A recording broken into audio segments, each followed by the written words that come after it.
ফরিদপুরের চরভদ্রাসনের পদ্মা নদীতে মাছ ধরার বড়শিতে বিলুপ্তপ্রায় মিঠা পানির একটি কুমির ধরা পড়েছে। সোমবার সকালে উপজেলা সদর ইউনিয়নের কাজীবাড়ির ঘাট এলাকায় কুমিরটি ধরা পড়ে। বিরল এই কুমিরটির খবর ছড়িয়ে পড়লে এলাকায় ব্যাপক চাঞ্চল্যের সৃষ্টি হয়। স্থানীয়রা জানায়, রোববার রাতে মাছ ধরার জন্য পদ্মায় হাজারি বড়শি ফেলেন সাগর ব্যাপারী, স্বপন ব্যাপারী, বিল্লাল খান ও শেখ ইলিয়াস নামের 4 জেলে। সোমবার সকালে তারা বড়শি তুলতে গিয়ে দেখেন বড় কোনো মাছের বদলে 5 ফুটের বেশি লম্বা একটি কুমির আটকা পড়েছে। পরে জেলেরা কৌশলে কুমিরটিকে ডাঙায় নিয়ে আসেন এবং প্রশাসনকে খবর দেন। বর্তমানে কুমিরটি নদীর পাড়ে নিরাপদে বেঁধে রাখা হয়েছে। ফরিদপুরের সহকারী বন সংরক্ষক তাওহিদ হোসেন জাগো নিউজকে বলেন, কুমিরটি লম্বায় প্রায় 5.5 ফুট হবে।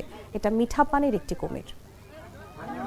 আমরা তো মনে করেন অনেক কাল ধরে হাজারি বড়শি পাতি নদী থেকে মনে করেন অনেক লোকই আছে মাছ টাছ ধরার জন্য।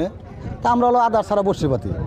তো আদার ছাড়া বড়শি পাতি গোপালপুর ঘাটের উজানে মনে করেন যে পরশু দিনকে একটা কুমুর বাতি ছিল, মানে কুমুরটা বড় ছিল, মানে 10-12 কেজি 10-12 হাত লম্বা ছিল।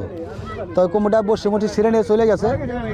তো গ্যাসের রাইটে হলো একটা কুমুর ধরা হয়েছে, মানে এটা হলো মনে করেন 5 হাত 5.5 হাত লম্বা হবো। তো কুমুরটা ধরা হয়েছে, এটা আর কি বাইন্ধে রাখা হয়েছে। আদারা বড়শি পাতে বড়শিতে বাজলে পরে ওই যে গাড়ে বাইরে যায় নিয়ে বাইরে যায়, তখন হলো সকলতে পানি টানে উঠে গেছে। টাইনে ওঠা যাওয়ার পরে 3 দিন পর আবার আজকে ধরা খাইছি এটা।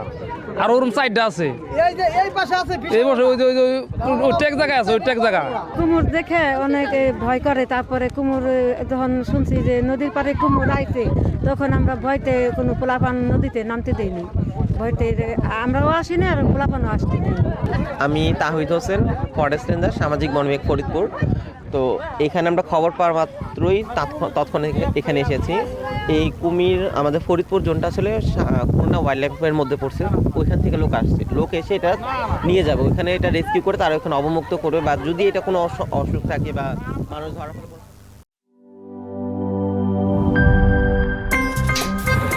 আমার একটা স্মার্ট সিদ্ধান্তে 25% গ্যাসের খরচ কমেছে। ভাবছেন কিভাবে? সাধারণ গ্যাস স্টোভ বদলে আমি এনেছি আরএফএল গ্যাস স্টোভ। এর সাইন্টিফিক নজল ও ব্রাস বার্নার ক্যাপ সমানভাবে তাপ ছড়িয়ে রান্না করে দ্রুত। তাই গ্যাসও বাঁচায় 25%, টাকাও বাঁচে 25%। আরএফএল গ্যাস স্টোভ, নিরাপদ ও গ্যাস সাশ্রয়ী।